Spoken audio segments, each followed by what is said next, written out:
guys good morning চেহেৰিৰ কাৰণে উঠিলোঁ ইপিনে ভাত ওলাই লৈছোঁ আৰু 4টা বাজে তৰকাৰীটো গৰম দিছোঁ লোকেল মুৰ্গীৰ মাংস হয় আৰু চাও হৈ গৈছে এতিয়া খাই লওঁ guys welcome back to my channel আশা কৰিছোঁ আপোনালোক ভালে আছে আপোনালোকৰ ৰজা কেনেকুৱা গৈ আছে কমেণ্টত জনাব চেহেৰিৰ সময়ত দেখালোঁ চেহেৰি খাই লৈ শুই গৈছিলোঁ এতিয়া কেইটা বাজে এতিয়া 10টা মান বাজে লৰা গৈছে 9টাত পৰীক্ষা দিবলৈ আৰু মই এতিয়া বিছনাতে আছোঁ কাৰণ ৰাতিটো নহয় টোপনি নহয় এনে ৰজাৰ মা তাতে আৰু লৰাৰ পৰীক্ষা আৰম্ভ হৈছে তাৰ লগত অলপ থাকিব লাগে শেষ ৰাতি খোৱা লোৱা কৰি তাক আকৌ 7টা মানত মাতি দিলোঁ অলপ পঢ়িবৰ কাৰণে তাৰ পিছত 9টা মানত পৰীক্ষা দিব গ'ল মই অলপ শুই আছিলোঁ এতিয়া উঠিম কাম চাম কৰিম মাছও আনিছে মাছ কাটিব আছে শিঙি মাছ লৈ আহিছে আকৌ ডালি চাৰি পকৰা বনাবৰ কাৰণে আগবেলাই কৰি থৈ দিওঁ মইতো আগবেলাই কৰোঁ এতিয়া উঠিম কাম চাম কৰিম ৰজাৰ মা অলপ লাহে লাহে কৰোঁ আৰু আপোনালোকে কিন্তু ব্লগটো শেষলৈকে চাব স্কিপ নকৰিবা যোনে যোনে মোৰ ব্লগবিলাক যোনে যোনে চাই প্লিজ এটা কৈ সাবস্ক্ৰাইব মাৰি দিব আৰু ভিডিঅ'টো এটা লাইক দি চাই থাকক বেডৰুমৰ কামখিনি কৰি ল'লোঁ বিছনাবিলাক ঝাৰি ল'লোঁ ঘৰটোও ঝাৰু দি লৈছোঁ আৰু মাছ কাটি ল'লোঁ আহক দেখাই আছোঁ মাছ কাটি ফ্ৰিজত সোমাই থৈ দিছোঁ এতিয়া আৰু নবনাও নহয় শিঙি মাছ দেখিছেনে কাটি কোটি ধুই থৈ দিছোঁ ইপিনে ডালি পকৰাৰ কাৰণে ডালিখিনি বটি ল'ম পিঁয়াজ জলকীয়া কাটি ল'ম বুট তিয়াই থৈছোঁ আৰু বাহিৰত ইমান বতাহ দিছে নহয় আহক দেখাই আছোঁ এতিয়া তথাপি অলপ ৰ'দটো ওলাইছে তথাপি নহয় অলপ অলপ বতাহ দি আছে মানে ঠাণ্ডাৰ ভাৱ আহি আছে বাহিৰত নহয় অলপ ঠাণ্ডা ঠাণ্ডা লাগি আছে দেখিছেনে চাৰিওপিনে বতাহ দি আছে পৰীক্ষা শেষ হৈছে ল'ৰা ছোৱালীবিলাক আহি আছে ল'ৰাও আহিব এতিয়া হাই গাইজ ইপিনে বুটটো সিজাই আছোঁ আৰু মই ইয়াত ডালিটো বাটি ল'ম পাতাতে কাপোৰ আছে কেইটামান ধুইছোঁ গা চা ধুই আহি আছোঁ ইমান কাপোৰ লেতেৰা কৰে নহয় ল'ৰাই কাপোৰ কেইটা ধুই গা চা ধুই আহি আছোঁ আপোনালোকে ব্লগটো শেষলৈকে চাই থাকক গাইজ এতিয়া 4টা মান বাজে অলপ আগতে নহয় গা ধুলোঁ কাপোৰ কেইটামান ধুই দিলোঁ পিছফালে দেখাই পাইছে কাপোৰখিনি মেলি দিছোঁ আৰু এতিয়া ইফতাৰী বনাম কাৰণ ইফতাৰী বনোৱাৰ সময় হৈ গৈছে 4টা মান বাজে আজি ভাবিছোঁ একদম শৰ্টকাট ইফতাৰী বনাম তথাপি বুট পকৰাটো থাকিবই আৰু আলু পৰঠা বনাম বুলি ভাবিছোঁ মই কেনেকৈ সহজভাৱে আলু পৰঠা বনাওঁ তাকে দেখাম আপোনালোকে ব্লগটো শেষলৈকে চাই থাকিব আৰু নহয় মোৰ ঠাণ্ডা ঠাণ্ডা লাগি আছে আহক দেখাই আছোঁ বতৰটো চাৰিওপিনে বতৰটো দেখিছেনে একদম ঠাণ্ডা ঠাণ্ডা লাগি আছে মানে চাৰিওপিনে বতাহ দি আছে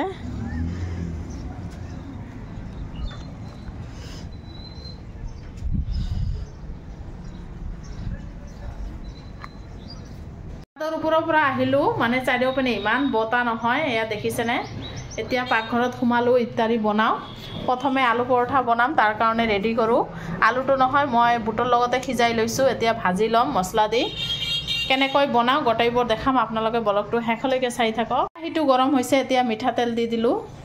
তেলটো গৰম হ'লে শুকান জলকীয়া দি দিম শুকান জলকীয়া দিলোঁ আৰু ইপিনে জলকীয়া কাটি লৈছোঁ কেঁচা জলকীয়া আৰু পিঁয়াজ দি দিম শুকান জলকীয়া দিলোঁ তাৰপিছত পিঁয়াজ কেঁচা জলকীয়া নিমখ হালধি দি দিছোঁ এতিয়া আলুটো দি দিম আৰু শেষত অলপ ধনিয়া গুড়ি জিৰাৰ গুড়ি দিম ধনিয়া গুড়ি নিদিলেও হয় জিৰাৰ গুড়িটো দিবই লাগে আলুটো দি দিলোঁ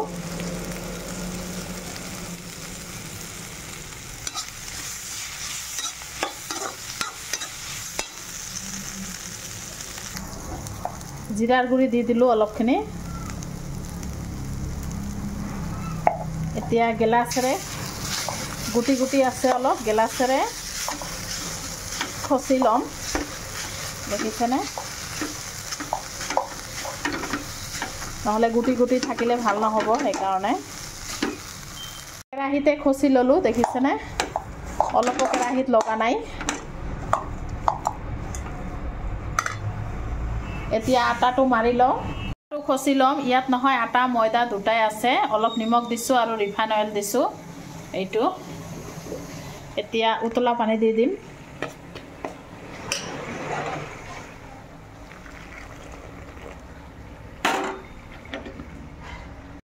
পৰঠাৰ কাৰণে আটাটো খচি ল'লোঁ ইপিনে পকৰা ভাজি আছোঁ বুট ভাজা হৈ গৈছে বুটত নহয় আজি আলু দিছোঁ আলু দিলেও খাই ভাল লাগে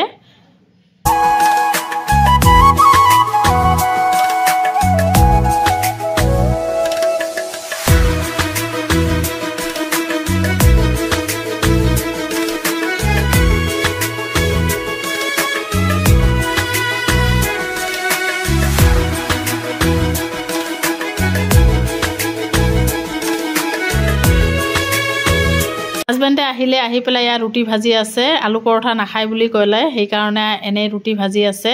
আৰু তিতা কেৰেলা ভাজি বনাই আছে ইফতাৰী কৰাৰ নহয় 5-10 মিনিট আগত আহে অলপ হেল্প কৰি দিয়ে আৰু মই এইপিনে পৰঠাটো বনাই লওঁ মোৰ কাৰণে ৰুটি এনেই বনাই লৈছোঁ প্লেন দেখিছেনে এতিয়া আলুখিনি সোমাই দিম দি লাহে লাহে বেলি ল'ম একদম সহজ আপোনালোকে ট্ৰাই কৰিব মানে বহুতে জানে বহুতে নাজানেও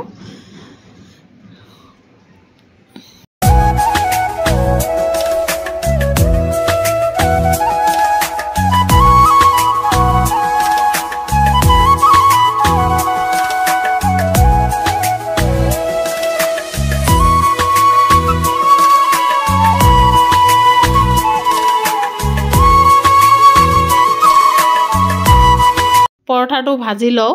আৰু ইফতাৰী কৰিলৈ আজান দিছে বহুত আগতে ইফতাৰী কৰি এতিয়া পৰঠাটো ভাজি আছোঁ লাষ্টত ল'ৰাও আহি পাইছে আজি নহয় দুজন ইফতাৰীত নাছিল মিচিং ৰণী গৈছে ঘৰত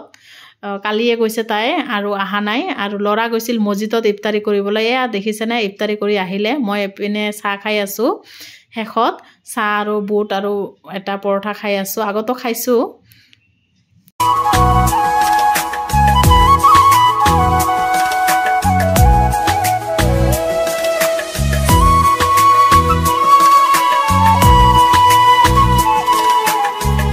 ইফতাৰী কৰাৰ পিছতহে চাহটো খাই অলপ এনাৰ্জি আহে এতিয়া চাহ খাই আছোঁ চাহ খাই ৰাতিৰ কাৰণে ৰন্ধা বঢ়া কৰিম ব্লগটো ইয়াতে শেষ কৰি দিম